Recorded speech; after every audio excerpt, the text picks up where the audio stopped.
డ్రైవర్కి ఈరోజు న్యాయం జరిగింది. డ్రైవర్కి ఈరోజు సేఫ్టీ డ్రైవర్ అసోసియేషన్ వాళ్ళు న్యాయం ఇప్పించారు. రాష్ట్రంలో కర్ణాటక రాష్ట్రంలో సిరుగుంపలో మన డ్రైవర్కి సేఫ్టీ డ్రైవర్ అసోసియేషన్ వాళ్ళు న్యాయం ఇప్పించారు.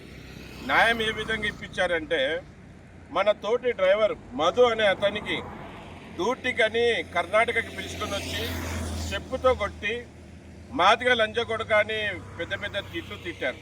మళ్ళీ వాళ్ళకి డబ్బున్న అహంకారంతో ఎవరు ఏం చేయలేరు అనుకున్నారు.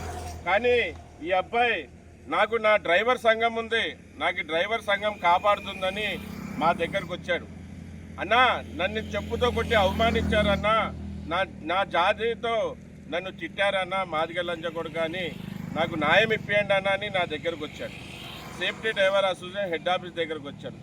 వచ్చిన వెంటనే అన్నగారి కోసం కర్నూలులో ఉన్న తాలూకా పోలీస్ స్టేషన్కి వెళ్ళాను.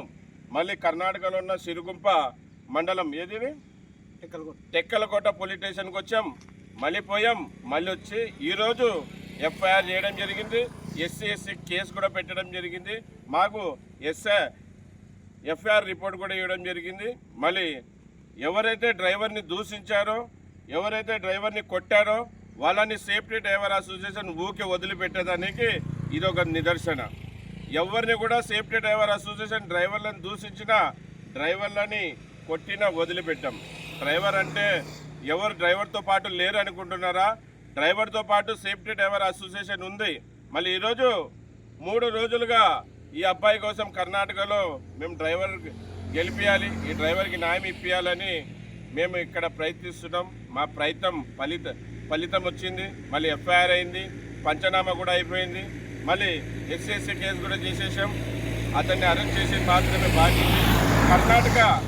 కర్ణాటక పోలీసు వాళ్ళు చాలా ఫ్రెండ్లీగా ఉన్నారు, మాకు చాలా సహకరించారు. మళ్ళీ కర్ణాటక పోలీసు వాళ్ళకి ధన్యవాదాలు, కృతజ్ఞతలు తెలియజేసుకుంటున్నాను. అలాగే డ్రైవర్ సంఘంలో చేరితే ఏంటి లాభం, డ్రైవర్ సంఘంలో చేరితే ఏంటి లాభం అంటే ఇది లాభం పొందావా? లాభం పొందావు కదా. మళ్ళీ ఆ లాభం ఏ విధంగా పొందాడు అనే విషయాలు మన మధు డ్రైవర్ అన్న గారి మాటలు వినండి. అందరికీ నమస్తే. జై డ్రైవర్ అన్న. కట్ చేయను.